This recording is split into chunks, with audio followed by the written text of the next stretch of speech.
ولا تموتن إلا وأنتم مسلمون يا أيها الناس اتقوا ربكم الذي خلقكم من نفس واحدة وخلق منها زوجها وبث منهما رجالا كثيرا ونساء واتقوا الله الذي تساءلون به والأرحام إن الله كان عليكم رقيبا يا أيها الذين آمنوا اتقوا الله وقولوا قولا سديدا يصلح لكم أعمالكم ويغفر لكم ذنوبكم ومن يطع الله ورسوله فقد فاز فوزا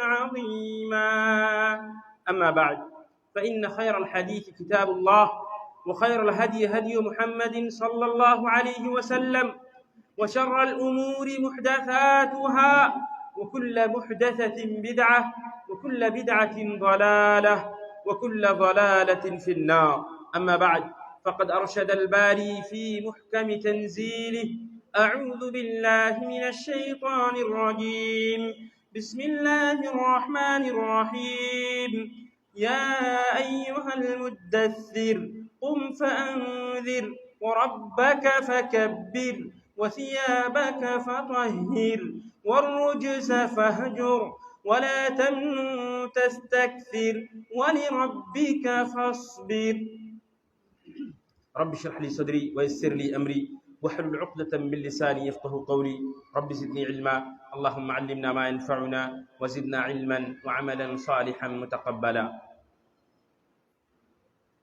আজকে সভার সম্মানীয় সভাপতি মহাশয়, উপস্থিত উলামা, মাশায়েখ, ফুদালা এবং আমার সামনে বসে থাকা অত্র এলাকার দিন দরদি ইসলামী জ্ঞান পিপাসু ভাই ও বাবা জীবন, সর্বপ্রথমে আমি নিজেকে, তারপরে আপনাদেরকে আল্লাহ রাব্বুল আলামিনের ভয় নিজের ভিতরে সৃষ্টি করার ওসিয়ত করব। আল্লাহর ভয় ছাড়া আমাদের কোনো উপায় নেই। আল্লাহর ভয় ছাড়া আমরা আল্লাহ রাব্বুল আলামিনের হারাম করা বস্তুকে বর্জন করতে পারবো না। আল্লাহর ভয় ছাড়া আমরা এক অপরের হককে প্রদান করতে পারবো না।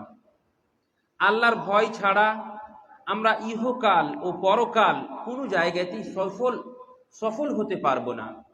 তাই আমাদের সকলকেই আল্লাহ রাব্বুল আলামিনের ভয় নিজের ভিতরে সৃষ্টি করতে হবে। এই জন্যই আল্লাহ রাব্বুল আলামিন কোরআনে কারীমের মধ্যে সর্বপ্রথমে যে আয়াতগুলোকে রেখেছেন তার মধ্যে তাকওয়ার কথা বলেছেন, আল্লাহর ভয় নিজের ভিতরে সৃষ্টি করার কথা বলেছেন।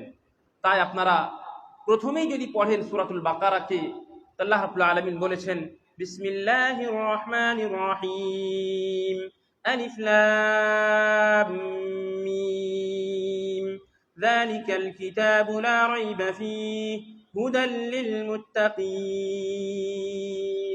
কোরআন সম্পর্কে প্রথমে বললেন এই বইয়ের মধ্যে কোনো সংশয় নেই, কোনো ভেজাল নেই, কোনো সন্দেহ নেই। এই বইটা কার জন্য পথ প্রদর্শক হবে? যার ভিতরে আল্লাহর ভয় থাকবে তার জন্য এই কিতাবটা, এই বইটা পথ প্রদর্শক হবে। কাজেই আমাদেরকে মুত্তাকি এবং পরহেজগার হতে হবে, তবেই আমরা দুনিয়া এবং আখিরাত সমস্ত জায়গাতে সফল হতে পারবো ইনশাআল্লাহ তাআলা। সম্মানী মুসলিম সমাজ, বক্তব্যের প্রথমেই আপনাদেরকে বলে দিই, আমরা সকলেই আল্লাহ রাব্বুল আলামিনের রহমতের হিতাকাঙ্ক্ষী। আমরা চাই আল্লাহ রাব্বুল আলামিনের রহমত আমাদের উপরে বর্ষণ হোক। এর জন্য আল্লাহর রাসূল সাল্লাল্লাহু আলাইহি সাল্লাম কিভাবে আমাদের উপরে রহমত বর্ষণ হবে সেটা আমাদেরকে শিখিয়ে দিয়েছেন। এই যে আমরা এই মাহফিলে বসে আছি, এখানে যতবার উলামায়ে কেরামেরা নবী মুহাম্মদুর রাসূলুল্লাহ সাল্লাল্লাহু আলাইহি ওয়াসাল্লামের নাম নিবেন, ততবার আমার আপনার কর্তব্য হচ্ছে আমরা সাল্লাল্লাহু আলাইহি ওয়াসাল্লাম এই কথাটা অবশ্যই অবশ্যই মনে মনে পড়ব। সাল্লাল্লাহু আলাইহি ওয়াসাল্লাম, আল্লাহুম্মা সাল্লি আলা মুহাম্মদ, আল্লাহুম্মা বারিক আলা মুহাম্মদ, এইভাবে নবী সাল্লাল্লাহু আলাইহি ওয়াসাল্লামের উপরে আমরা দুরূদ পাঠ করব। আমরা যদি একবার নবী সাল্লাল্লাহু আলাইহি ওয়াসাল্লামের উপরে দুরূদ পাঠ করি, তবে এর ফজিলত কি, এর গুরুত্ব কি, লাভ কি?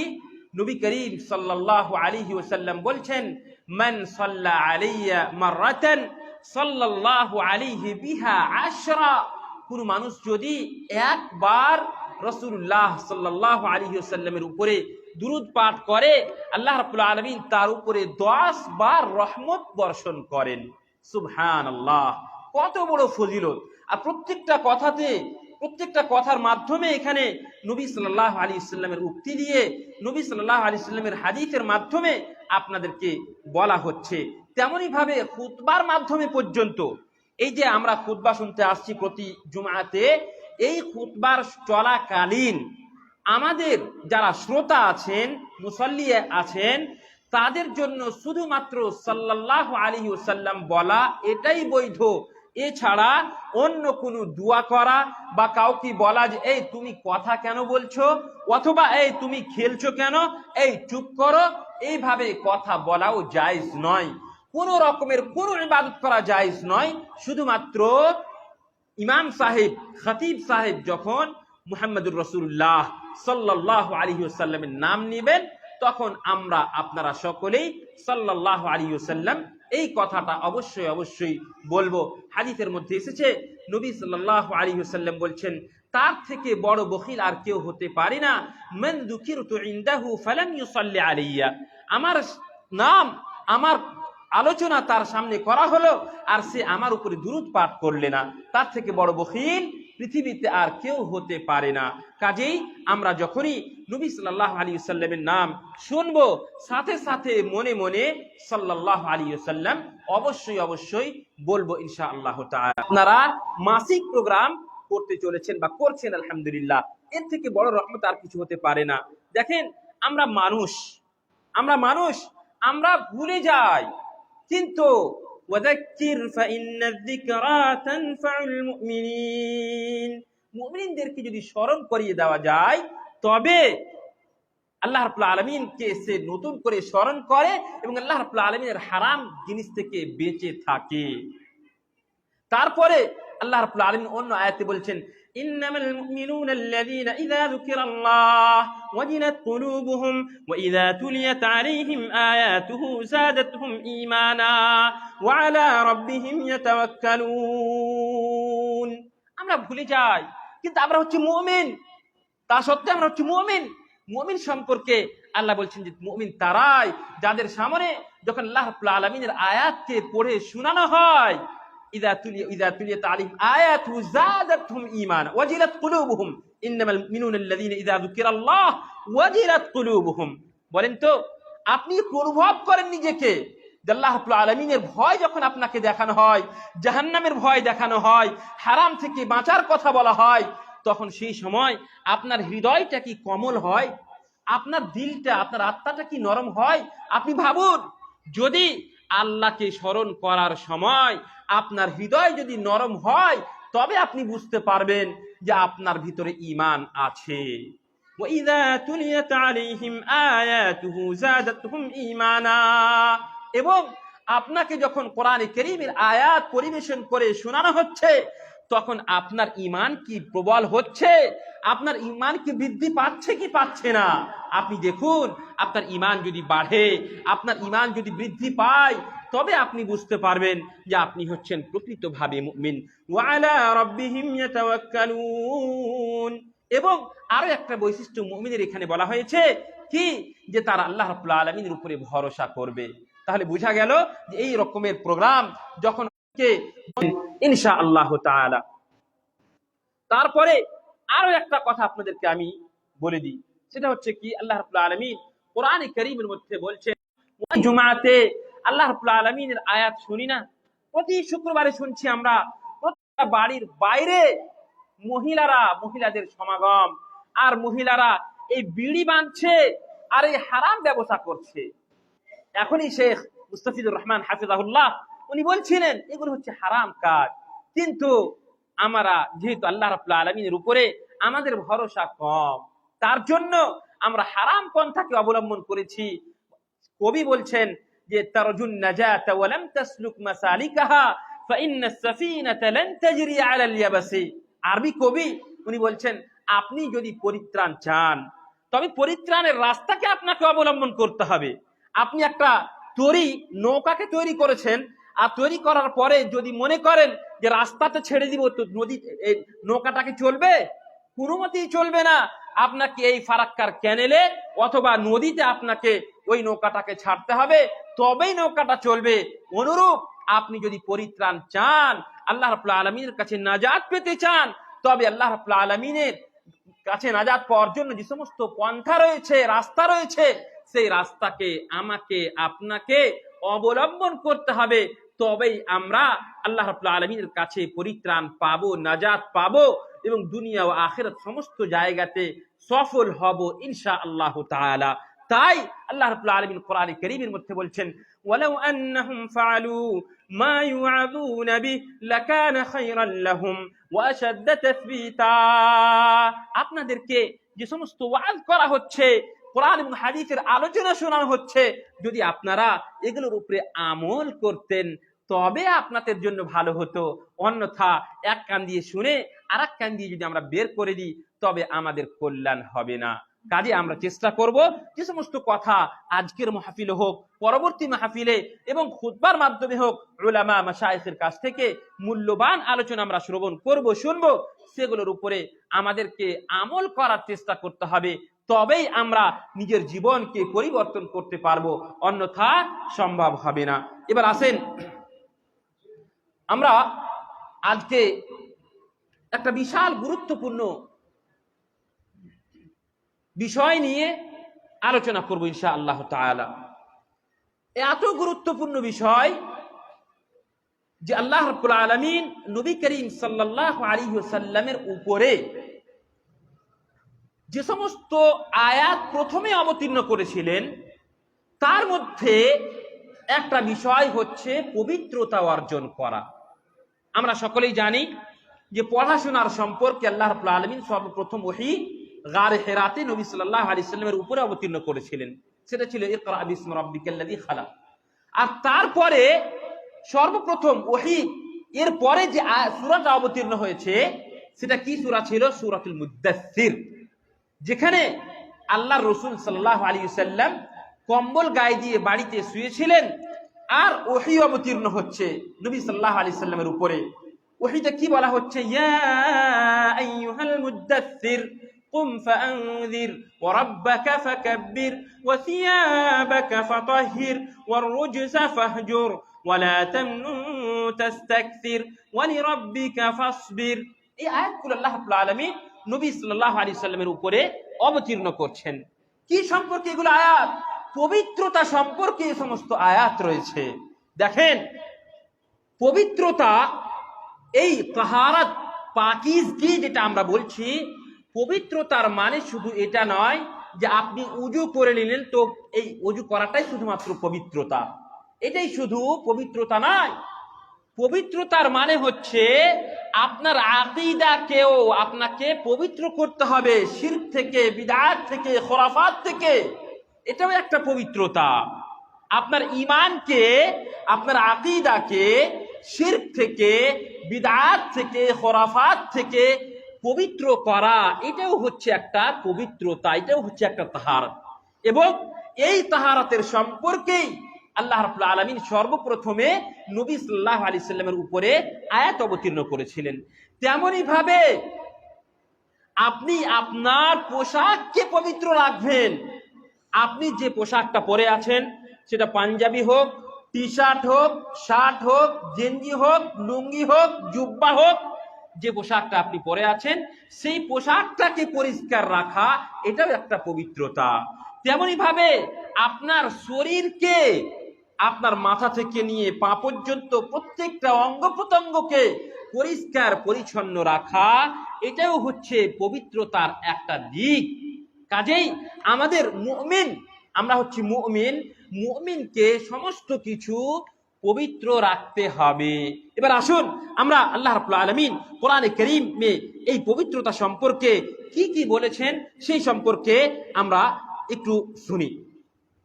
সর্বপ্রথমে আল্লাহ রাব্বুল আলামিন কোরআনের কারীমের মধ্যে যে আয়াতগুলো অবতীর্ণ করেছিলেন সূরাতুল মুদ্দাথির, যেটা আপনাদেরকে আমি পড়ে শোনালাম। কি বলছেন আল্লাহ রাব্বুল আলামিন?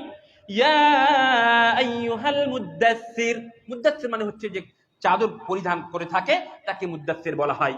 নবী সাল্লাল্লাহু আলাইহি ওয়াসাল্লাম চাদর পরে শুয়েছিলেন, সেই সময় আয়াত অবতীর্ণ হচ্ছে, তাই বলছেন এ চাদর পোষ, চাদর পরে থাকা ব্যক্তি, তুম দাঁড়িয়ে যাও, ফাআনযির, মানুষকে আল্লাহ রাব্বুল আলামিনের আযাব থেকে ভয় দেখাও, আর ওয়ারাব্বাকা ফাকাব্বির, আল্লাহ রাব্বুল আলামিনের বড়াই বয়ান করো। আল্লাহ রাব্বুল আলামিন বিশাল বড়, এই কথা আল্লাহ রাব্বুল আলামিনের তাকবীর বয়ান করো।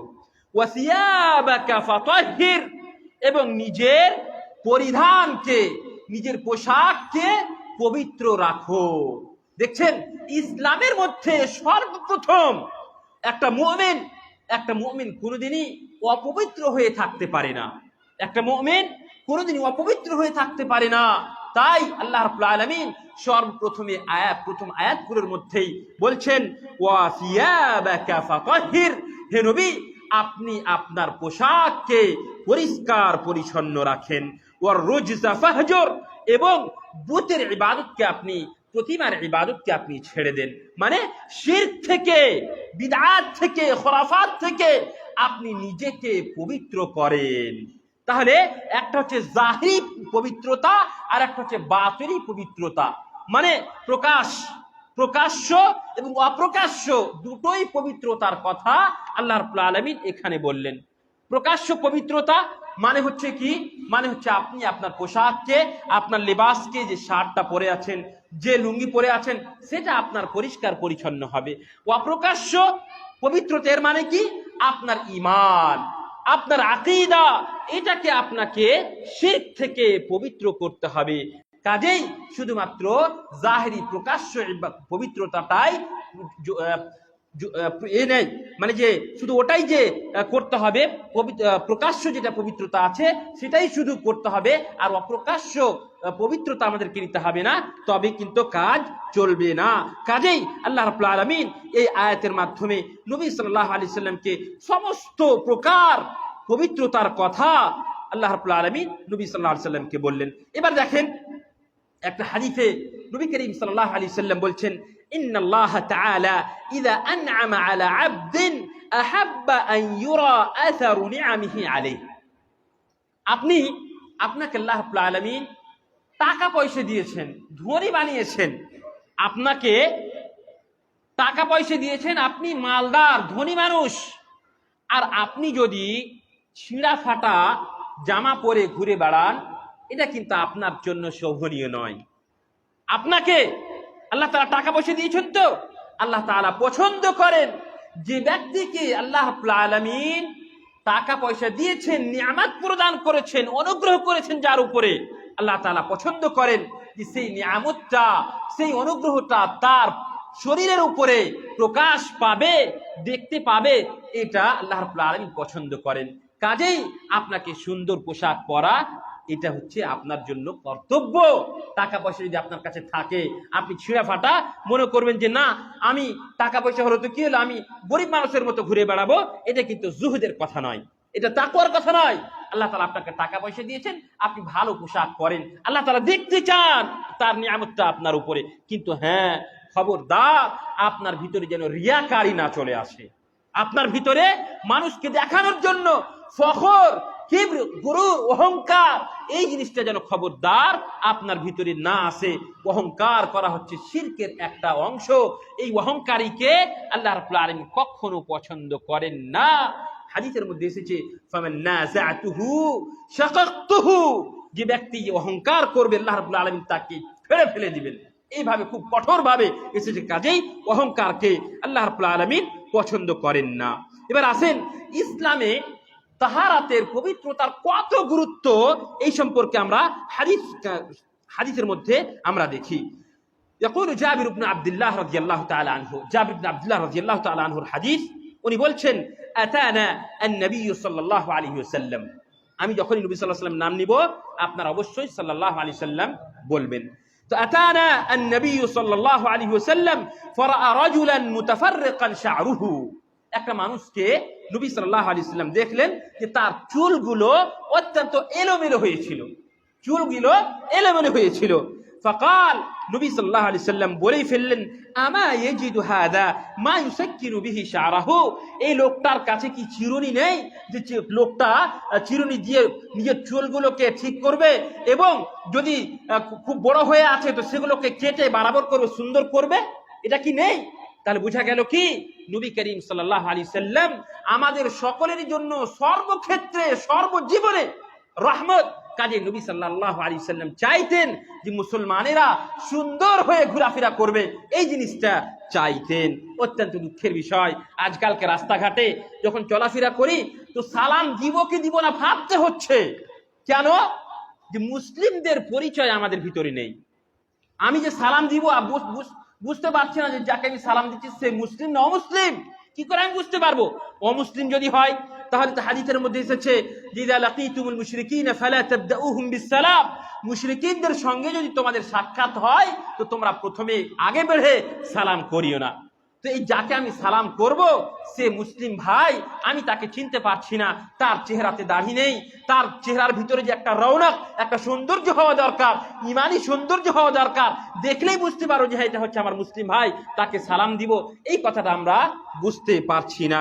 কাজে আমাদের চলাফেরা, আমাদের লেবাস, আমাদের পোশাক পরিচ্ছন্ন সমস্ত কিছু মুসলিমের মতো হতে হবে, তবেই আমরা পরিত্রাণ পাবো ইনশাআল্লাহ তাআলা, এবং আমাদের সম্মান দুনিয়া এবং আখিরাত দুই জায়গাতে হবে। আরো একটা হাদিসে এসেছে যে ওয়ারাআ রাজুলান ওয়াসখাস সিয়াব, ওয়ারাআ রাজুলান ওয়াসখাস সিয়াব, হাদিসের কথা। আরো একটা মানুষকে দেখলেন তার পোশাকটা অত্যন্ত নোংরা হয়েছিল। যে পোশাকটা পরেছিল, একটা লোকের তো চুলগুলো এলোমেলো হয়েছিল, আর একটা লোকের পোশাকটা নোংরা হয়েছিল। ফাকাল নবী করিম সাল্লাল্লাহু আলাইহি ওয়াসাল্লাম বলেই ফেললেন কি আমা ইয়াজিদু হাদা মা ইউগাসসিলু বিহি সাওবাহু, এই লোকটার কাছে কি সাবুন নেই যে লোকটা সাবুন দিয়ে তার লিবাসটাকে, তার পাঞ্জাবিটাকে সে পরিষ্কার করবে? এটা কি পাচ্ছে না? এই জন্য এইভাবে নবী করিম সাল্লাল্লাহু আলাইহি ওয়াসাল্লাম আমাদেরকে শরীরের সমস্ত অঙ্গ প্রত্যঙ্গের পরিষ্কার পরিচ্ছন্নতার কথা বললেন, এবং তার সাথে সাথে শরীরের উপরে যে পোশাক আমরা পরে থাকি সেটাকেও পরিষ্কার করার কথা আল্লাহ রাব্বুল আলামিন বললেন। আরো দেখেন, আমরা যে জিনিসগুলোকে ভালোবাসি সেগুলোকে পরিষ্কার রাখতে হবে। আল্লাহ রাব্বুল আলামিন ইব্রাহিম আলাইহিস সালাতু ওয়াস সালাম কি আদেশ করলেন? أن طهر بيتي للطائفين والعاكفين والركع السجود। আল্লাহ তাআলা ইব্রাহিম আলাইহিস সালাতু ওয়াস সালাম এবং ইসমাঈল আলাইহিস সালাতু ওয়াস সালামকে আদেশ করলেন যে তুমি আল বাইতুল আতীক মানে হচ্ছে কাবাকে পরিষ্কার পরিচ্ছন্ন করো। কাবাকে পরিষ্কার পরিচ্ছন্ন করার কথা আল্লাহ রাব্বুল আলামিন বললেন। বলেন তো, আমাদের মসজিদগুলোতে বিভিন্ন জায়গাতে ওই ঝুল দেখতে পাওয়া যায়। বাড়িতে যদি আমরা ঝুল দেখতে পাই তো পরিষ্কার করি কি করি না? কিন্তু দুঃখের বিষয় মসজিদে এখনই ফজিলাতুল শেখ মুস্তাফিজুর রহমান হাফিজাহুল্লাহ উনি বলছিলেন যে একজন ইমাম সাহেবের কর্তব্যই মনে হচ্ছে যে মসজিদগুলোকে আমাদেরকে পরিষ্কার রাখতে হবে। না, পরিষ্কার পরিচ্ছন্ন দায়িত্ব হচ্ছে আমাদের সকলেরই। আমরা সকলেই মিলে যদি ভাবি যে একটা আজকে দেখতে পেলাম যেখানে ঝুল আছে, নিজে থেকে আমি যদি সরিয়ে নিই, প্রত্যেক দিন যদি যার নজরে পড়লো, যার চোখে পড়লো একটু নোংরা দেখতে পেলাম আমি সঙ্গে সঙ্গে নিজের কর্তব্য, নিজের দায়িত্ব মনে করে আমরা যদি পরিষ্কার করে দিই, তাহলে আমাদের মসজিদগুলো আমাদের বাড়ি থেকে বেশি পরিষ্কার হয়ে থাকবে কি থাকবে না? বাড়িতে আমরা নিজে থাকি, বড় বাড়ি হতে গেলে পরিষ্কার করতে অসুবিধা হয়ে যায়, কিন্তু মসজিদে তো শত শত মানুষ নামাজ পড়ি আমরা, আলহামদুলিল্লাহ। কাজেই মসজিদগুলোকে আমাদের পরিষ্কার পরিচ্ছন্ন রাখা এর দায়িত্ব কর্তব্য শুধুমাত্র ইমাম সাহেবের নয়, আমাদের সকলেরই দায়িত্ব। কাজেই আমরা যে সমস্ত জিনিসকে ভালোবাসি, মসজিদ বিশেষ করে যেটা আমাদের ইবাদতের জায়গা, সেটাকে আমাদেরকে পরিষ্কার পরিচ্ছন্ন রাখতে হবে। মসজিদের পরিষ্কার পরিচ্ছন্ন সম্পর্কে রাসূলুল্লাহ সাল্লাল্লাহু আলাইহি ওয়াসাল্লাম বলেছেন যে আল বুসাকু ফিল মসজিদ খাতিআতুন ওয়া কাফারাতুহা দাফনুহা। খবরদার, মসজিদের ভিতরে কেউ থুতু ফেলবেন না। আপনি মনে করবেন না মসজিদের বাইরেও নয় ভিতরেও নয়, কোনো জায়গাতে নয়, মসজিদকে নোংরা করা যাবে না। মসজিদের বাহির হোক ভিতরে হোক সব জায়গাকে আপনি পরিষ্কার রাখেন। মসজিদের ভিতরে বিশেষ করে কোনো জায়গাতে আপনি থুতু খবরদার ফেলবেন না। যদি ভুল করে ফেলে দেন বা আপনি মনে করেন যে হাঁচি চলে আসলো আপনার, হয়তো হাঁচির মাধ্যমে এই যে নুখা বলা হয়, পোঁটা বলা হয়, সেটা যদি বেরিয়ে যায় তবে কি করতে হবে আপনাকে? ওয়া কাফারাতুহা দাফনুহা। সাথে সাথে আপনার কাছে যদি রুমাল থাকে, টিস্যু পেপার থাকে, আপনি সেটাকে বের করেন আর মসজিদটাকে পরিষ্কার করেন। ওই যে নোংরাটা পড়লো সেই নোংরাটাকে আপনি পরিষ্কার করে দেন। এই কথা রাসূলুল্লাহ সাল্লাল্লাহু আলাইহি সাল্লাম বলেছেন। তেমনি ভাবে আপনারা জানেন জা আরাবিয়ুন ফাবালা ফি তাইফাতিল মসজিদ, একজন দেহাতি মসজিদে এসে মসজিদের এক কোণাতে গিয়ে পেচ্ছাব করতে আরম্ভ করলো। এখানে দেখেন তুকদ্দামুল মাসলাহা আলাল মাফসাদা। এখানে হচ্ছে কি দুটা জিনিস হচ্ছে। একটা হচ্ছে যে একটা মানুষ পেচ্ছাব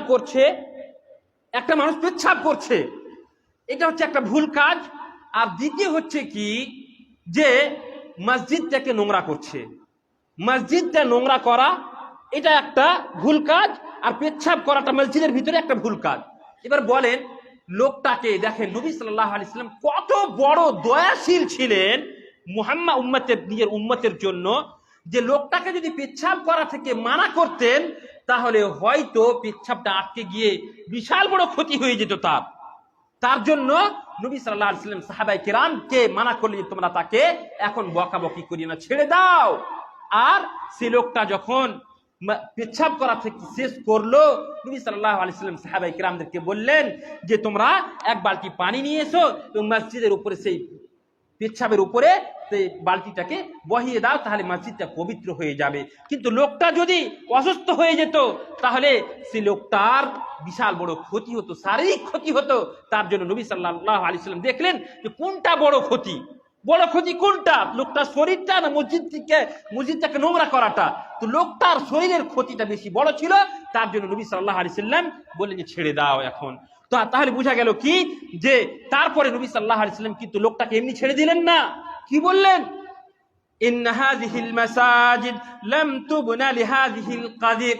নবী সাল্লাল্লাহু আলাইহি সাল্লাম বললেন, হে ব্যক্তি শোনো, এই মসজিদগুলো যে তৈরি করা হয়েছে এগুলো এই নোংরা করার জন্য তৈরি করা হয়নি।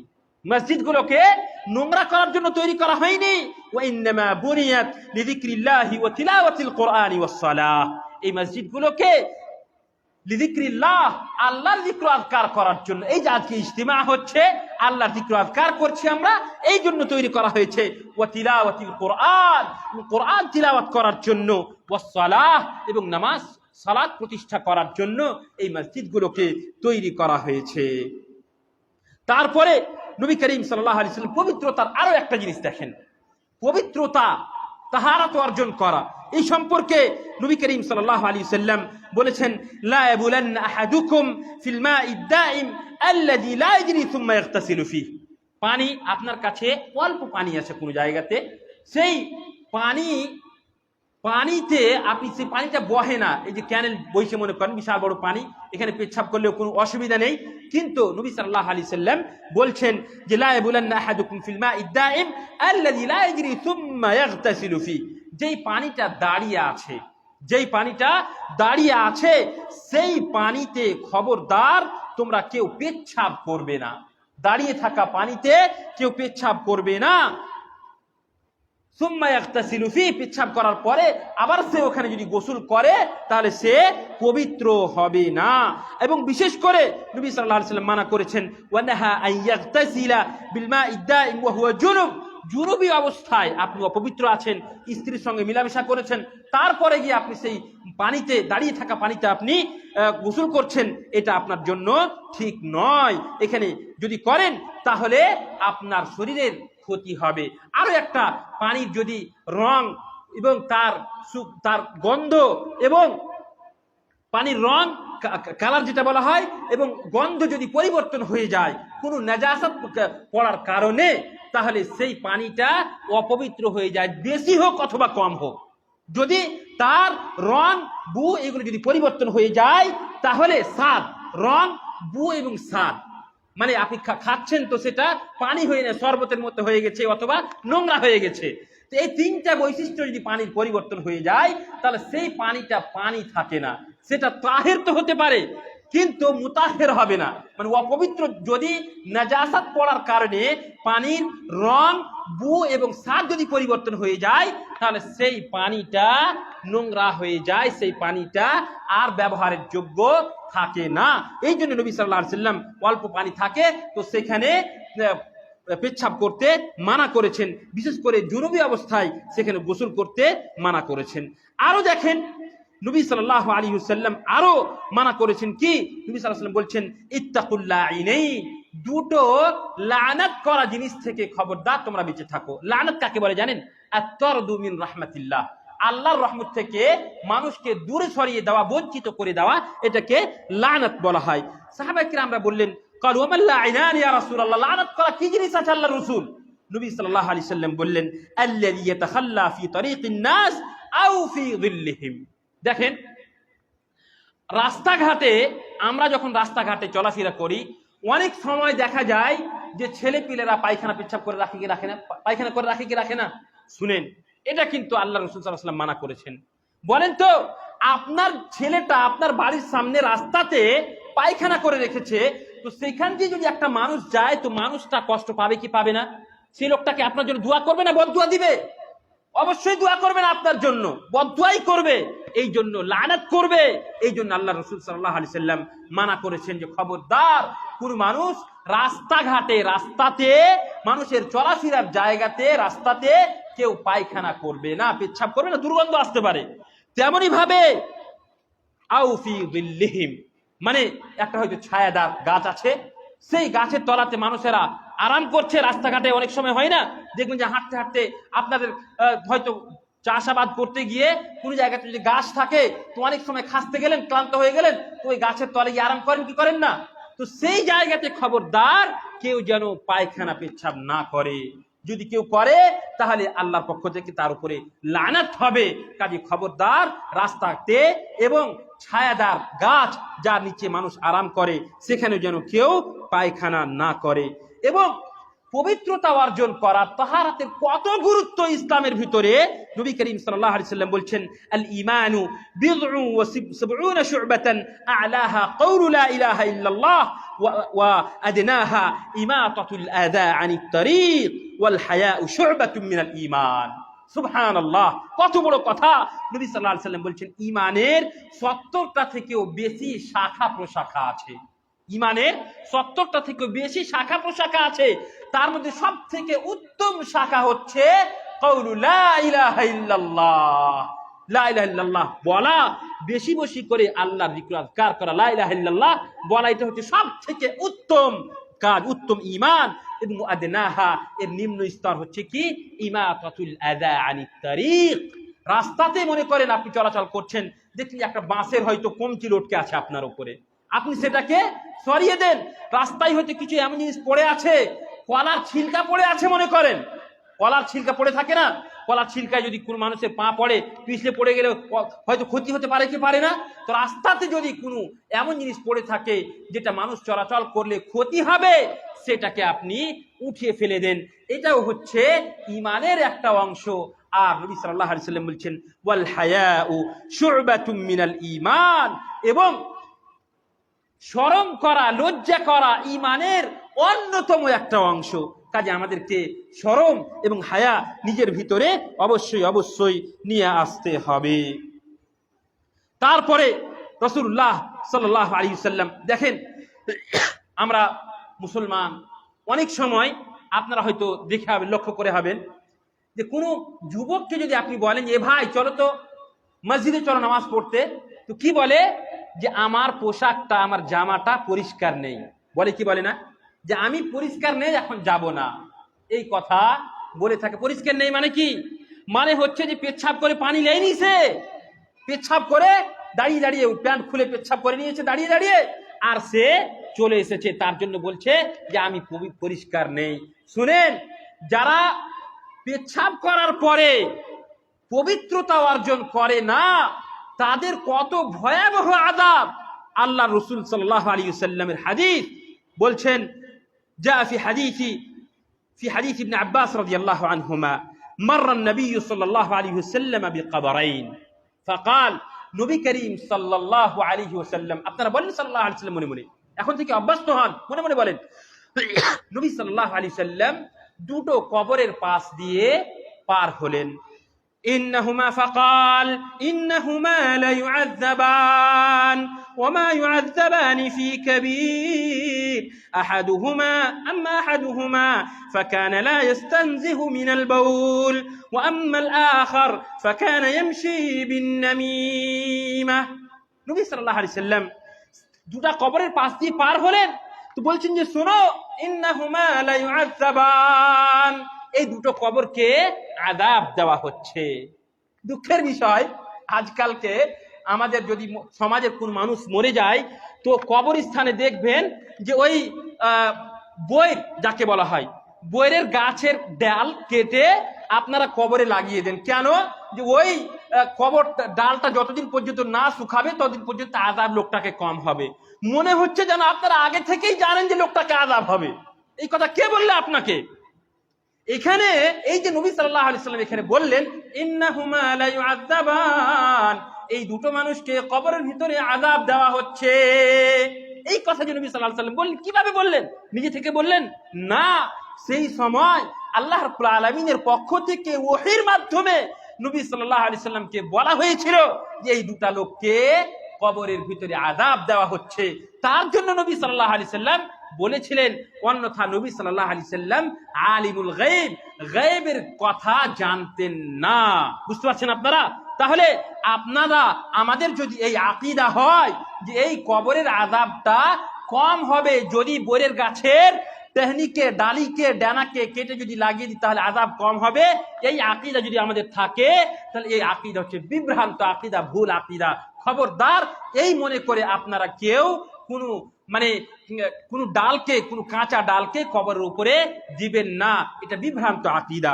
তাহলে নবী সাল্লাল্লাহু আলাইহি ওয়াসাল্লাম এখানে কি বললেন? যে এই দুটো কবরকে আযাব হচ্ছে। আর কি বললেন?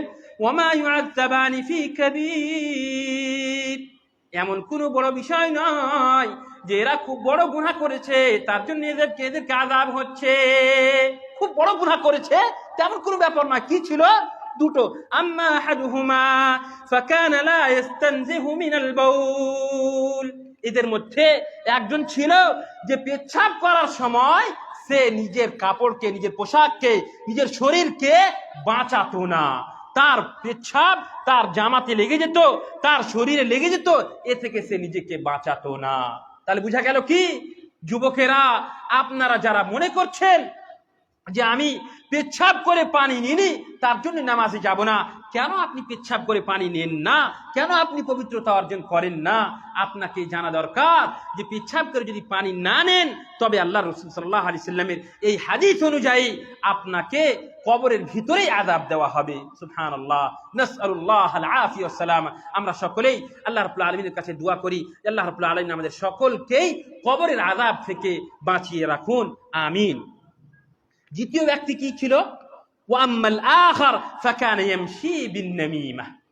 দুঃখের বিষয়, আজকালকে আমাদের সমাজের লোকেরা ফজরের নামাজ তো বেশিরভাগই মানুষ পড়ে না, আর ঘুম যখন ভাঙলো, ঘুম ভাঙার পরে সর্বপ্রথমে চায়ের দোকানে গেলেন, আর চায়ের দোকানে বসে কি করেন আপনারা কি দুয়া দুরুজ করেন? আল্লাহর যিকর আযকার করেন? না। কি হয়? এক অপরের গুজব, এক অপরের চুগলখড়ি, অমুক মাওলানা কি বলেছে, বিশেষ করে আলেম সমাজের সম্পর্কে আপনারা কথা বলেন। শুনেন, লুহুমুল উলামাই মাসমুমাতুন, খবরদার, খবরদার, বিশেষ করে আপনাদের এলাকার উলামায়ে কেরাম হোক অথবা এই যে কোনো আলেম হোক না কেন, তাদের সম্পর্কে আপনারা খারাপ মন্তব্য করবেন না। তাদের সম্পর্কে কথা বলা আপনাদের জন্য বিষ খাওয়ার মতো কাজ করবে, বিষ খাওয়ার মতো আপনাদের গুনাহ হবে। কাজে খবরদার, উলামায়ে কিরামদের সম্পর্কে আপনারা কেউ কথাবার্তা বলবেন না। তাহলে বোঝা গেল কি, যে গীবত করা, চুগলখড়ি করা কেউ যদি করে, এই বৈশিষ্ট্য যদি কার ভিতরে থাকে, তাহলে তাকেও কবরের ভিতরে আযাব দেওয়া হবে। কাজে খবরদার, আপনারা চেষ্টা করব যে আমরা যেন কাউরি পিঠ পিছে কাউরি কথা যেন না বলি, তার আমরা চেষ্টা করব ইনশাআল্লাহ তাআলা। সময় আছে কি? আচ্ছা, ও ঠিক আছে। अच्छा, فأخذ النبي صلى الله عليه وسلم جريرة رطبة فشقها نصفين فغرسها على قبر واحد وقال لعله يخفف عنهما ما لم ييبسا। মানে নবী সাল্লাল্লাহু আলাইহি সাল্লাম একটা ওই টেকনিকে একটা খেজুর ডানাকে কেটে ওখানে লাগিয়ে দিলেন আর বললেন যে হয়তো আল্লাহ রাব্বুল আলামিন এর কারণে তার আযাবকে কম করতে পারেন। তারপরে দেখেন, পবিত্রতা অর্জন করার অনেকগুলো ফজিলত রয়েছে। তার মধ্যে একটা হচ্ছে নবী সাল্লাল্লাহু আলাইহি সাল্লাম বলছেন, মিফতাহুস সালাতি আত-তুহুর তাহরিমুহা আত-তাকবীর ওয়া তাহলিলুহা আত-তাসলিম। নামাজের চাবি কি? নামাজের চাবি হচ্ছে পবিত্রতা অর্জন করা, তাহারাত অর্জন করা। তো পবিত্রতা যদি না থাকে, আপনি যদি পবিত্র না হন, তাহলে কি নামাজ হবে? নামাজ হবে না। কাজেই মিফতাহুস সালাহ, নামাজের চাবিকাঠি হচ্ছে তাহারাত, পবিত্রতা অর্জন করা। আর নবী সাল্লাল্লাহু আলাইহি সাল্লাম বলেছেন, লা ইয়াকবালুল্লাহু সালাতা আহাদিকুম ইযা আহদাসা হাত্তা ইয়াতাওয়াজ্জা। আল্লাহ রাব্বুল আলামিন কোন মানুষের নামাজকে কবুল করবেন না যদি সে মুহদিস হয়ে যায়। মুহদিস মানে তার ওযু যদি ভেঙে যায় আর সে ওযু না করে, তাহলে তার নামাজ আল্লাহ রাব্বুল আলামিন কবুল করবেন না। এছাড়া আরো অনেকগুলো হাদিস আছে। তার মধ্যে আরো একটা হাদিস, আত-তাহুর শাতরুল ঈমান, মানে পবিত্রতা ঈমানের অর্ধেক অংশের কথা বলা হয়েছে। পবিত্রতার ফজিলত এত বেশি যে আল্লাহ রাসূল সাল্লাল্লাহু আলাইহি ওয়াসাল্লাম বলছেন যে পবিত্রতা হচ্ছে অর্ধেক ঈমান। আল্লাহ রাব্বুল আলামিন অন্য কোরআনের মধ্যে আরো বলেছেন, ইন্নাল্লাহা ইউহিব্বুত তাওয়াবিন ওয়া ইউহিব্বুল মুতাতাহহিরিন। ইন্নাল্লাহা ইউহিব্বুত তাওয়াবিন ওয়া ইউহিব্বুল মুতাতাহহিরিন। আল্লাহ রাব্বুল আলামিন বলছেন যে বেশি বেশি করে আল্লাহ রাব্বুল আলামিনের কাছে তওবা করে, ইস্তিগফার করে, তাকে আল্লাহ রাব্বুল আলামিন পছন্দ করেন। ইউহিব্বুত তাওয়াবিন ওয়া ইউহিব্বুল মুতাতাহহিরিন।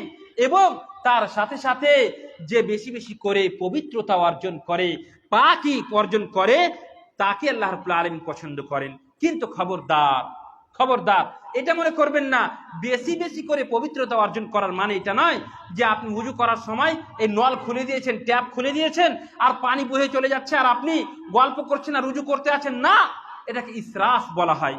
আপনারা যদি সৌদি আরবে যান, আল্লাহ তাআলা আপনাদেরকে উমরা এবং হজ করার তৌফিক প্রদান করুন, আমিন বলেন, আমিন। তো যদি যান তাহলে দেখবেন বিভিন্ন জায়গাতে, মক্কা থেকে মদিনা পর্যন্ত, মদিনা থেকে মক্কা যাওয়ার রাস্তাতে যতগুলো মসজিদ আছে, সমস্ত মসজিদের বাইরে যে ওযুখানা তৈরি করা আছে সেগুলোতে লেখা আছে লা তুসরিফ, লা তুসরিফ, মানে পানিকে অযথা আপনি খরচ করিয়েন না। হাদিসের মধ্যে এসেছে ওয়ালাউ কুনতা ফি নাহরিন জারিন। আপনি মনে করেন যে ক্যানেলে গেছেন গোসল করতে, তো সেখানে উযু করার সময় মনে করছেন বারবার করে আপনি হাত ডুবিয়ে গোসল করে উযু করে চলে যাচ্ছেন, না, এটাও আপনার জন্য বৈধ নয়। আপনি সেখানেও যদি নহরের ভিতরে থাকেন, নদীর ভিতরে থাকেন, সেখানেও যতটা প্রয়োজন ততটাই আপনাকে উযু করতে হবে, পানি ব্যবহার করতে হবে। ইসরাফ করা জায়েজ নয়, ইসরাফ করা কোনো মতেই ঠিক নয়। তারপরে আরো একটা হাদিস আমি আপনাদেরকে বলে দিই। নবী সাল্লাল্লাহু আলাইহি ওয়াসাল্লাম বলছেন, ইন্না উম্মতি ইয়াতুনা ইয়াওমাল কিয়ামাহ গুররাম মুহাজ্জালিনা মিন আথারিল ওযু ফামান ইসতাতা'a মিনকুম আন ইউতিলা গুররাতাহু ফালইয়াফআল। আমার উম্মতি কিয়ামতের দিন যখন আসবে, তো গুররাম মুহাজ্জালিন, তাদের পেশানি, তাদের কপাল অত্যন্ত চমকিবে, আলোকিত হয়ে থাকবে। কিসের জন্য? মিন আসারিল ওযু। আপনারা যে ওযু করছেন, এই ওযুর প্রভাবের কারণে, ওযুর আসারের কারণে আপনার আমার উম্মতি মুহাম্মাদিয়া, উম্মতি মুহাম্মাদিয়াকে নবী সাল্লাল্লাহু আলাইহি সাল্লাম কিয়ামতের দিন চিনবেন কিভাবে? ওযুর মাধ্যমে। এই যে নামাজের পূর্বে আপনি ওযু করছেন, ওযু করার জন্য আপনি আসছেন, উজু করার উজুর মাধ্যমে কিয়ামতের দিন এই আপনার পেশানিতে আপনার কপালটা খুব বেশি চমকিবে এবং এই চমকার মাধ্যমে আল্লাহ রাসূল সাল্লাল্লাহু আলাইহি সাল্লাম আমাকে আপনাকে চিনতে পারবেন যে আমরাই হচ্ছি উম্মতে মুহাম্মাদিয়া, আর আমাদের জন্য নবী সাল্লাল্লাহু আলাইহি সাল্লাম সিফারিশ করবেন ইনশাআল্লাহ তাআলা। এবার আমি সংক্ষেপে আমি আপনাদেরকে বলি যে আমরা গোসল কিভাবে করব। মানে তাহারত সম্পর্কে তো জানলাম যে ঈমানকে পবিত্র করা, মানে ঈমান আমাদের প্রবল করা, তাকওয়া অবলম্বন করা, এটা সম্পর্কে জানলাম। তারপরে পরিষ্কার পরিচ্ছন্ন রাখা এই সম্পর্কে জানলাম, আর পবিত্রতার কি ফজিলত এই সম্পর্কে আমরা জানলাম। এবার আসি আমরা গোসল কিভাবে করব। এটা খুব গুরুত্বপূর্ণ বিষয়। সিফাতুল ইগতিসাল, আপনি স্ত্রীর সঙ্গে মিলামেশা করলেন, অথবা হয়তো আপনি জুনুবি হয়ে গেছেন, যে কোনো কারণে হোক না কেন, তা আপনি গোসল কিভাবে করবেন। এমনি সাধারণ গোসল করা এই সম্পর্কে আপনারা জানেন, গিয়ে নদীতে গিয়ে ডুব দিয়ে দিলেন, অথবা বদনাতে অথবা বালতি থেকে আপনি মাথায় পানি ঢেলে নিলেন, আপনি পবিত্র হয়ে গেলেন বা আপনার গোসল হয়ে গেল। কিন্তু যে গোসল সম্পর্কে ওয়াজিব গোসল যেটা আছে, সেটা কিভাবে আপনি করবেন এই সম্পর্কে আমাদেরকে একটু অবশ্যই জানা দরকার। শেখ ইবনে বাজ রাহমাতুল্লাহ আলাইহি এর পদ্ধতি বলে দিয়েছেন। এই সম্পর্কে দেখেন দুটো কথা আছে। একটা হচ্ছে যে সিফাতুন মুজজিআহ, মানে যথেষ্ট, ওয়াজিব যেটা করলে আপনার যথেষ্ট হবে। সেটা হচ্ছে আচ্ছা, জুনুবি হবে। জুনুব মানে ওয়াজিব গোসল তিন ভাবে হয়। ওয়াজিব গোসল তিনটা কারণে হয়। একটা হচ্ছে জানাবা, মানে স্বামী স্ত্রীর মিলনের পরে যেটা হয় সেটাকে জানাবাত বলা হয়, গোসলে জানাবাত। দ্বিতীয় হচ্ছে মহিলারা হাইজ থেকে পবিত্র যখন হয়, হাইজ শেষ হওয়ার পরে যেটা গোসল হবে সেটাকে জানাবাতের গোসল বলা হয়। আর তৃতীয় হচ্ছে যে নিফাস, মহিলারা এই যে ছেলে জন্ম হওয়ার পরে, বাচ্চা ভূমিষ্ঠ হওয়ার পরে 40 দিন পরে, অথবা মহিলা হিসাবে এটা পরিবর্তন হয়, পরে যে গোসলটা করে সেটাকে গোসলে জানাবাত বলা হয়, এটাকে গোসল ওয়াজিব বলা হয়। এই তিনটা কারণে মানুষের উপরে গোসল ওয়াজিব হয়, ফরজ হয়ে থাকে। তাহলে এই ফরজ গোসলটা কিভাবে করবেন এই সম্পর্কে উলামায়ে কেরামেরা কি বলেছে এটা আমাদেরকে একটু জানতে হবে।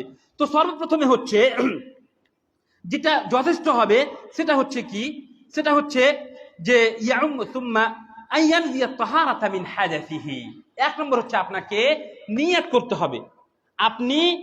আপনি গুসলে জানাবাত করছেন, জানাবাত থেকে পবিত্রতা অর্জন করছেন, এটা আপনাকে নিয়ত করতে হবে যে আমি পবিত্রতা অর্জন করার জন্য, হাদাসে আকবার বলা হয় এটাকে, হাদাসে আকবার বলা হয় আরবি ভাষাতে। মানে আপনি জুনুবি হয়ে গেছিলেন, তার জুনুবি থেকে আপনি পবিত্রতা অর্জন করার জন্য আপনি গোসলটা করছেন, এটা আপনাকে নিয়ত করতে হবে। বুঝতে পেরেছেন? সর্বপ্রথমে আপনাকে নিয়ত করতে হবে। তারপরে সুম্মা ইয়াউম্মু বাদানাহু বিল গুসলি মাররা, আপনার সম্পূর্ণ শরীরটাকে, দেখেন এটাকে দুটা প্রকার বলছি আপনাকে। এমনি যেটা একটা করতেই হবে এবং যথেষ্ট হবে, এটা আপনাকে বলছি, সেটা হচ্ছে কি যে নিয়ত করতে হবে, আর সম্পূর্ণ শরীরে পানি ফিরাতে হবে। আর বিশেষ করে মাথার যে চুলগুলো আছে, চুলে প্রত্যেকটা জায়গাতে পানি পৌঁছিল কি পৌঁছিল না, এটা আপনাকে দেখতে হবে। এছাড়া শরীরের অঙ্গ প্রত্যঙ্গে যে সমস্ত জায়গাতে চুল আছে, সেই জায়গাগুলোতে যেগুলোতে খুব সরল সহজ ভাবে পানি পৌঁছে না, সেগুলোতে পানি পৌঁছিল কি পৌঁছিল না, এটা আপনাকে দেখতে হবে। আর তেমনি ভাবে আল মাযমাযাতু ওয়াল ইসতিনশাক আলা সহিহ মিন আকওয়াল আহলিল ইলম, মানে কুল্লি করতে হবে আপনাকে, ভালোভাবে কুল্লি করতে হবে, আর কুল্লি করে আপনাকে সেই কুল্লি পানিটা ফেলতে হবে। তা এইভাবে যদি আপনি গোসল করেন তাহলে আপনি পবিত্র হয়ে যাবেন। এইভাবে গোসল করলে পবিত্র হয়ে যাবেন। কিন্তু এবার আসেন, মানে গোসল করার পদ্ধতিটা কি, নবী সাল্লাল্লাহু আলাইহি সাল্লামের গোসল করার পদ্ধতি কি ছিল এটা আমাদেরকে জানতে হবে। আমি প্রথমে বললাম যে নিয়ত করে শুধুমাত্র সম্পূর্ণ শরীরের সম্পূর্ণভাবে সমস্ত চুলের জায়গাতেও পানি পৌঁছে গেল, তাহলে আপনার গোসল হয়ে গেল, যথেষ্ট। কিন্তু নবী সাল্লাল্লাহু আলাইহি সাল্লাম কিভাবে গোসল করতেন এই সম্পর্কে আমরা একটু জানি। তাহলে সম্পূর্ণ তার সিফাত হচ্ছে বা তার বৈশিষ্ট্য হচ্ছে কিভাবে করতে হবে, সেটা হচ্ছে যে সর্বপ্রথমে আত-তাহারাতু মিনাল হাদাসিল আকবার, মানে জানাবাত থেকে আপনি গোসল করছেন এটা নিয়ত করবেন, সর্বপ্রথমে নিয়ত করবেন। দ্বিতীয় হচ্ছে যে বিসমিল্লাহ বলবেন। কি বলতে হবে? বিসমিল্লাহ বলতে হবে। পদ্ধতিটা ভালোভাবে শুনে নিন। বিসমিল্লাহ বলতে হবে। তারপরে নিজের হাতকে 3 বার ধুইতে হবে। তারপরে আপনার যে যৌনাঙ্গ আছে সেটাকে পরিষ্কার করতে হবে, আপনার লজ্জা স্থানকে সম্পূর্ণ ভালোভাবে পরিষ্কার করতে হবে। তারপরে উজু করতে হবে, যেমন ভাবে আপনি নামাজ পড়ার জন্য উজু করেন সেই উজুটা আপনাকে করতে হবে। তারপরে ভালোভাবে পদ্ধতি বুঝে নেন আপনারা। তারপরে আপনার মাথাতে 3 বার পানি ঢালতে হবে, মাথায় 3 বার পানি ঢালতে হবে। ওয়াইদাল্লিক শা'রাহু হাত্তা ইয়াসিলাল মাউ ইলা উসুলিশ শা'r, এবং পানি ঢালার পরে আপনি মাথাকে ভালোভাবে হাতের আঙ্গুল দিয়ে তাদলিক করা বলা হয়, এটাকে মানে ভালোভাবে মোলে, যে মাথাকে চুল শরীরকে মোলে বলি না আমরা, ওই ভালোভাবে প্রত্যেকটা চুলের ভিতরে যেন পানি চলে যায়, তো হাত দিয়ে আপনাকে মাথাটাকে ভালোভাবে রগড়াতে হবে। সুম্মা ইয়াউমু বাদানাহু বিল মাই ওয়াল গুসল, তারপরে সম্পূর্ণ শরীরে আপনাকে পানি ঢালতে হবে। কিভাবে? ইয়াবদাউ বিয়াদিহিল ইউমআই বাদানাহুল আও বিবাদানিহিল আইমান, মানে প্রথমে ডান দিক থেকে আপনি আরম্ভ করবেন।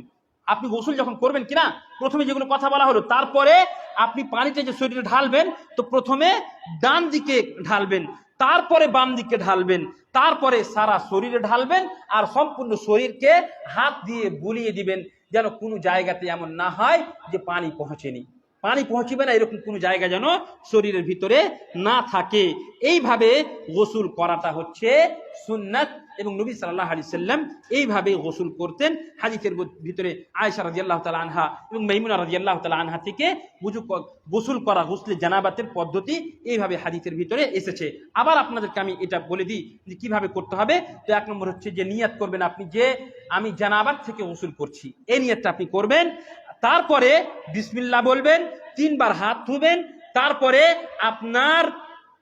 আপনার যে যৌনাঙ্গ আছে, আপনার লজ্জা স্থান, সেটাকে আপনি সম্পূর্ণভাবে ধুবেন।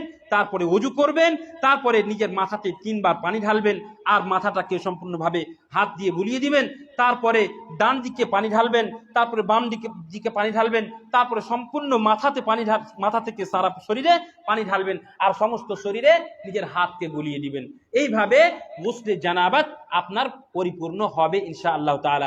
আশা করি গোসলে জানাবাতের পদ্ধতি আপনারা বুঝে গেছেন ইনশাআল্লাহ তাআলা। আমরা আজকে যে সমস্ত কথা জানলাম, যে তাহারাত অর্জন করা এবং পবিত্রতা অর্জন করা ঈমানের একটা অংশ, এবং মুসলিম মুমিন কোনোদিন অপবিত্র হয়ে থাকবে এটা হতে পারে না। কাজেই আমি আপনি অপবিত্র হয়ে আছি বলে যে নামাজ থেকে দূরে সরে থাকবো, এটা কিন্তু চলবে না। আমাদেরকে জেনে রাখা দরকার, বা আমরা যেভাবে জানলাম হাদিসের মধ্যে যে নবী করিম সাল্লাল্লাহু আলাইহি ওয়াসাল্লাম বলে দিয়েছেন যে পেচ্ছাব করার পরে পানি না নেওয়ার কারণে অথবা পেচ্ছাব থেকে ভালোভাবে নিজেকে পরিষ্কার না রাখার কারণে আযাবে কবর হচ্ছিল, কবরের ভিতরে আযাব হচ্ছিল। কাজেই আমাদেরকে আমরা হচ্ছি উম্মতে তাহারা, মানে পবিত্রতা অর্জন করার কথা হাদিসের মধ্যে, কোরআনের মধ্যে অনেক জায়গাতে এসেছে। এবং আল্লাহ রাব্বুল আলামিন যারা পবিত্রতা অর্জন করে তাদেরকে ভালোবাসেন, এবং আমরা চাই আল্লাহ রাব্বুল আলামিন আমাদেরকে ভালোবাসুন, এবং আমরা আল্লাহ রাব্বুল আলামিনের রহমত চাই। কাজে আমাদের সকলকেই পবিত্রতা অর্জন করতে হবে, পবিত্র হয়ে সদা সর্বদা থাকতে হবে। আল্লাহ রাব্বুল আলামিনের কাছে দোয়া করি, আল্লাহ রাব্বুল আলামিন যেন আমাদের সকলকেই সদা সর্বদা পবিত্র হয়ে থাকার তৌফিক প্রদান করেন, আমিন। এবং আমরা যেন সঠিকভাবে উযু করতে পারি, এবং সঠিকভাবে আমরা যেন নামাজ প্রতিষ্ঠা করতে পারি, সালাত প্রতিষ্ঠা করতে পারি, এবং যে সমস্ত কথা কোরআন এবং হাদিস সম্মত আমরা শুনলাম সেগুলোকে নিজের জীবনে বাস্তবায়ন করতে পারি, তার তৌফিক প্রদান করেন, আমিন। এবার আপনাদের মানে কোনো প্রশ্ন থাকলে পারে প্রশ্ন করতে পারেন, 10 মিনিট টাইম আছে। এই যেটা আমরা এখন জানলাম, যা কিছু পড়লাম, তাহার সংক্রান্ত যদি কোনো প্রশ্ন থাকে সেই প্রশ্ন আপনারা করতে পারেন ইনশাআল্লাহ তাআলা। 10 মিনিট প্রশ্ন উত্তর ভালো লাগবে। জি,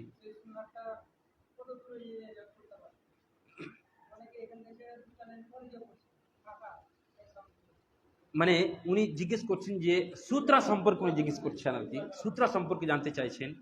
তো আমরা দেখেন আহলে হাদিস মানে সহিহুল আকীদা, আমাদের ঈমান, আমাদের আকীদা অত্যন্ত প্রবল মজবুত আলহামদুলিল্লাহ। এর ভিতরে কোনো রকমের শিরক নেই, বিদআত নেই, খুরাফাত নেই আলহামদুলিল্লাহ।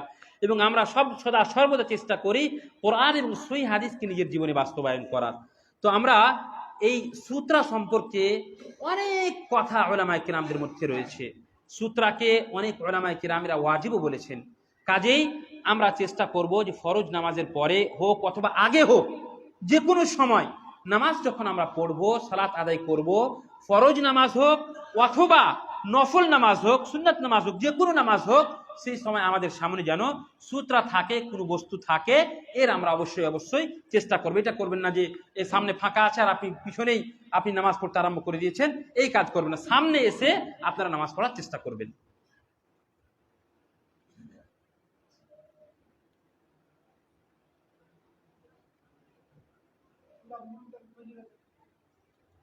সূরা মুলক, সূরা মুলক নবী করিম সাল্লাল্লাহু আলাইহি সাল্লাম থেকে হাদিস আছে যে নবী করিম সাল্লাল্লাহু আলাইহি সাল্লাম প্রতি রাত্রে সূরা মুলক তিলাওয়াত করতেন, এবং সূরা মুলক যদি কেউ পড়ে তাহলে সেই রাত্রে শয়তান থেকে সে বেঁচে থাকবে ইনশাআল্লাহ তাআলা। শয়তান তাকে কোনো ক্ষতি করতে পারবে না বিইذنিল্লাহ আযজা ওয়া জাল।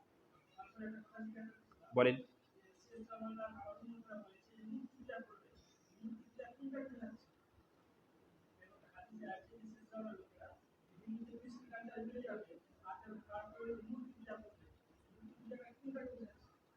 মূর্তি পূজা,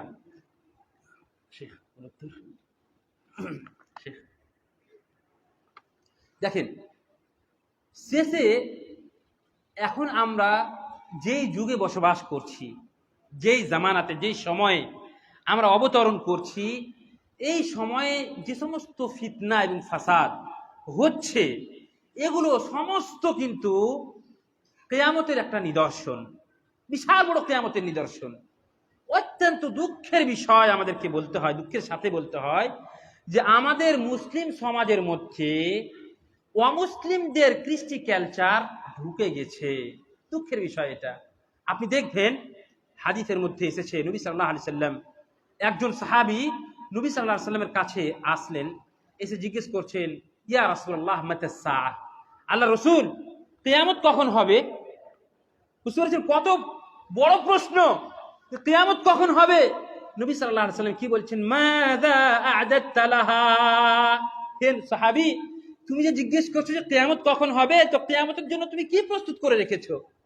সাহাবী কি উত্তর দিচ্ছেন, আল্লাহ রাসূল আমি খুব বেশি নামাজ রোজা করি না, খুব বেশি আমি নেকির কাজ করি না, কিন্তু উহিব্বুকা, আল্লাহ রাসূল আমি আপনাকে ভালোবাসি।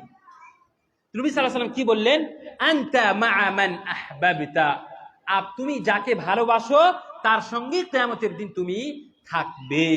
এবং আপনি যে কথাটা বললেন, আজকে আমরা অমুসলিমদের সঙ্গে ঘুরে বেড়াই, তাদের সঙ্গে বন্ধুত্ব করি, তাদের বিয়ে শাদিতে যাই, আর গিয়ে তাদেরকে দেখে তাদের কৃষ্টি কালচারকে আমরা আমাদের সমাজে বাস্তবায়ন করার চেষ্টা করি।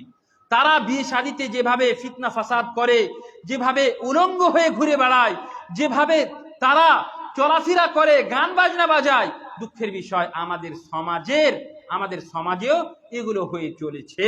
এবং হাদিসের মধ্যে এসেছে যে তোমরা লাতারকাবুন্না সানানা মান কানা ক্বাবলাকুম হাযওয়াল কুযযাতি বিল কুযযাহ, তোমরা পূর্বের উম্মতের প্রত্যেকটা পদে পদে তোমরা অনুসরণ করবে। তারা যদি গুহি সাপের ভিতরে যদি ঢুকে থাকে, লাউ দাখালু জুহরা দাব্বিন লা দাখালতুমু, তোমরাও সেই সাপের বিলের ভিতরে ঢুকে পড়বে। তো আমাদের ভিতরে দুঃখের বিষয়, মুসলিম জাতির ভিতরে অমুসলিমদের কৃষ্টি কালচার অত্যন্ত বেশি চলে এসেছে। এবং বিশেষ করে আমাদের এই যে এই এলাকাটা আছে, পশ্চিমবঙ্গ, বিহার আর এই সাইডটা আছে, এগুলোতে আমরা অমুসলিমদের সভ্যতাকে মুসলিমদের ভিতরে ঢুকিয়ে দিয়েছি। আপনারা যদি, আপনাদের মধ্যে কেউ যদি কেরালা গেছেন, কেউ কেরালা যদি গিয়ে থাকেন, কাজকর্মের জন্য যদি গিয়ে থাকেন, তাহলে আপনি দেখে হবেন যে সেখানকার অমুসলিমেরা মুসলিমদের সভ্যতাকে পালন করছে। এই জন্য সেখানকার লোকেরা দেখেন যে তারা দাড়ি আছে তাদের মুখে, তারা পাঞ্জাবি পরছে, তারা লুঙ্গি পরছে। এবং আমি অমুসলিমদেরকে নিজে স্বয়ং অমুসলিম মহিলাদেরকে বোরখা পরতে আমি দেখেছি, সুবহানাল্লাহ। তো বলেন তো, আমাদের মুসলিম মহিলারা আমাদের এলাকাতে কেউ বোরখা পরে, পর্দা করে? খুবই কম। এলাকাতে আস্তে আস্তে দেখতে পেলাম যে পর্দা নেই, অথচ আপনাদের এলাকাতে আমতলাতে মাদ্রাসা আছে, মহিলা মাদ্রাসাও আছে আলহামদুলিল্লাহ। তা সত্ত্বেও বলেন আমাদের ভিতরে, আমাদের সমাজের ভিতরে পরিবর্তন নেই। তাহলে কি করে আমাদের সমাজ কল্যাণময় এবং সফল হতে পারে? বলেছে এই যে মূর্তি পূজার কথা বলছি, তো আসলে প্রকৃতপক্ষে দুটো এটা উত্তর হবে। একটা হলো যে মুসলমানদেরই একটা অংশ, বড় একটা অংশ কবরের পূজা করে, যেটা মূর্তি সামিল আর কি। এবং আরেকটা হাদিসে আছে লা লা তাকুমুস সাআতু হাত্তা তাযতারিবা আলিয়াত দাউসি ইনদাল জিল খালাসা। সৌদি আরবের কথা পর্যন্ত এটা আছে যে কিয়ামত ততক্ষণ পর্যন্ত কায়েম হবে না যতক্ষণ না পর্যন্ত কাবিলায়ে দাউসের স্ত্রীর লোকেরা জিল খালাসা ভূতের কাছে তাদের পাছাতে না যায়। মানে মূর্তি থাকবে এবং তার সামনে নাচও করবে, এটা প্রমাণিত আছে। এবং এটা বিভিন্ন জায়গায় মুসলিমদের অনেক ভাগ আছে যারা পরোক্ষ এবং প্রত্যক্ষভাবে এখন থেকে মূর্তির সামনে নমস্কার করতে আরম্ভ করেছে। এবং ভবিষ্যতে কিয়ামতের এটা একটা আলামত যে মুসলমানদেরই একটা গ্রুপ মূর্তি পূজার নামান্তর এবং মূর্তি পূজা করতেই লাগবে এরকম একটা গারো পাওয়া যাবে, যেটা সহিহ হাদিস থেকে প্রমাণিত হচ্ছে। জাযাকুমুল্লাহ খাইরান। এবং আজকাল যে কবর পূজা হচ্ছে, এটাও কি মূর্তি পূজা থেকে কম নাকি? কবর পূজাটা মূর্তি পূজার মতোই তো, কিন্তু কোনো পার্থক্য নেই। একটা মানুষ মূর্তি একটা ছাপা আছে, আর একটা লোক কবরে মরে পড়ে আছে, সে নিজের কি অবস্থা আছে সে নিজে জানে না, আর তার কাছে গিয়ে পূজা পাঠ করা, এগুলো এই কিয়ামতের আলামত ছাড়া আর কিছু নয়। একজন ব্যক্তি বলছে যে অসুস্থ থাকার কারণে যদি যদি গোসলে জানাবাত করতে হয়, ওর প্রচন্ড ঠান্ডা, এবং সে ঠান্ডায় যদি গোসল করে তাহলে সে হয়তো মরে যাবে, এরকম হয়, তাহলে হাদিসের মধ্যে এসেছে নবী আল্লাহ রাব্বুল আলামিন বলছেন ফাত্তাকুল্লাহ মাসতাতাতুম। দেখেন আল্লাহ বলছেন যে লা ইউকাল্লিফুল্লাহু নাফসান ইল্লা উসআহা, আল্লাহকে যতটা সম্ভব আপনাকে ভয় করতে হবে, এবং আল্লাহ রাব্বুল আলামিন আপনার ভিতরে যতটা শক্তি আছে তার থেকে বেশি চান না। নবী সাল্লাল্লাহু আলাইহি ওয়াসাল্লাম বলছেন ইদা আমারতুকুম বিশাইইন ফাআতু মিনহু মাসতাতাতুম, তোমাদেরকে আমি যখন কোনো কাজের আদেশ করব তখন যতটা সম্ভব সেটাকে করার চেষ্টা করো। ওয়া ইযা নাহাইতুকুম আন শাইইন ফাজতানিবু, কিন্তু যদি আমি কোনো কাজ থেকে তোমাদেরকে মানা করি তাহলে খবরদার সেই কাজটাকে তোমরা কোনোদিনই কখনো করবে না। আপনার যদি এইরকম লাগে যে আপনি যদি গোসল করেন তাহলে আপনি হয়তো মরে যাবেন, তাহলে আপনার জন্য আমি এটাই বলি, চেষ্টা করবেন যে গরম পানিতে, যেমন ভাবে লিখেছেন আপনি গরম পানিতে গোসল করে আপনি নামাজ পড়তে যাওয়ার চেষ্টা করবেন। এটাও যদি সম্ভব না হয়, মুয়াস্সার না হয়, তাহলে আপনি শুধুমাত্র তায়াম্মুম করে আপনি ফজরের সালাতে উপস্থিত হবেন, কিন্তু নামাজ আপনাকে কোনো মতেই ছাড়া চলবে না। আপনি যদি বিনা পোশাকেও থাকেন, তো পোশাক যদি না থাকে তবুও আপনাকে নামাজ পড়তে হবে। আপনার কাছে যদি পানি না থাকে, মাটি না থাকে, তা সত্ত্বেও আপনাকে নামাজ সময় পার হয়ে যাচ্ছে, আপনাকে নামাজ প্রতিষ্ঠা করতে হবে। নামাজ ছাড়ার কোনো মতেই অবকাশ নেই, কাজেই নামাজ প্রতিষ্ঠা করতেই হবে। আল্লাহ রাব্বুল আলামিনের কাছে দোয়া করি। হ্যাঁ বলেন।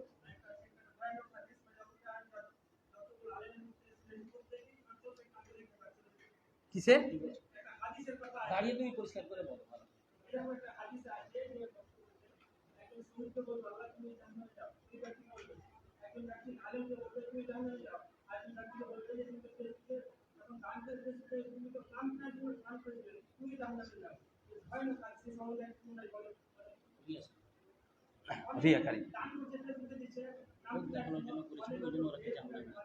আচ্ছা আচ্ছা আচ্ছা, দেখেন লোক দেখানোর জন্য যে কোনো ইবাদত এটা কিন্তু জায়েজ নয়। ফাওয়াইলুল লিল মুসাল্লিন আল্লাযীনা হুম আন সালাতিহিম সাহুন আল্লাযীনা হুম ইউরাউনা ওয়া ইয়ামনাউনাল মাউন। এখানেও নামাজ, একটা মানুষ আছে নামাজ পড়তে আসছে, তো সেই লোকটা নামাজ পড়া সত্ত্বেও তাকে আল্লাহ তাআলা জাহান্নামে দিবেন, ওয়াইল জাহান্নাম তার জন্য রয়েছে। কেন? তারা সেই লোকটা নামাজ পড়তে কিসের জন্য আসছে? রিয়াকারির জন্য, মানুষকে দেখানোর জন্য, যেন মানুষ আমাকে বলে যে মুসল্লি। এই যে শেখ নিজের বক্তব্যে বলেন যে হাজী সাহেবকে হাজী সাহেব না বলতে গেলে রেগে যায়, এই হাজী সাহেবটা এটা কি আপনি হজ করেছিলেন মানুষকে দেখানোর জন্য, বলার জন্য?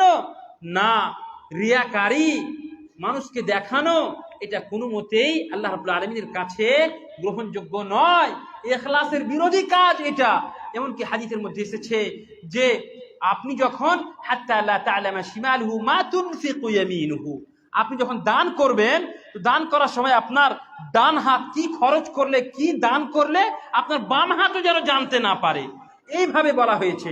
কাজেই রিয়াকারী যে হবে তো রিয়াকারীর ভয়াবহতা অত্যন্ত বেশি, তার আমল আল্লাহ রাব্বুল আলামিনের কাছে গ্রহণযোগ্য হবে না এবং তাকে আল্লাহ রাব্বুল আলামিন জাহান্নামে দিবেন। কাজে আমরা যে কোনো কাজ করব, দাওয়াতি কাজ হোক অথবা যে কোনো ইবাদত হোক, যে কোনো ক্ষেত্রে আল্লাহকে সন্তুষ্ট করার জন্য যে কোনো কাজ আমরা করব, সেগুলোতে যেন রিয়াকারী না হয়, মানুষকে দেখানোর জন্য না হয়, এর চেষ্টা করতে হবে। আল্লাহ রাব্বুল আলামিনের কাছে দোয়া করি আল্লাহ রাব্বুল আলামিন আমাদের সকলকেই কোরআন এবং হাদিসকে মানহাজে সালাফ, সাহাবায়ে কেরাম, তাবিঈন, মুহাদ্দিসিনরা যেভাবে কোরআন এবং হাদিসকে বুঝেছিলেন এবং যেভাবে কোরআন এবং হাদিসকে নিজের জীবনে বাস্তবায়ন করেছিলেন, সেইভাবে যেন আমরা বুঝতে পারি এবং নিজের জীবনে বাস্তবায়ন করতে পারি, তার তৌফিক প্রদান করেন। এবং আমরা যেন সম্পূর্ণভাবে তাহারাত অর্জন করতে পারি, পবিত্রতা অর্জন করতে পারি, তার তৌফিক প্রদান করেন। আমিন।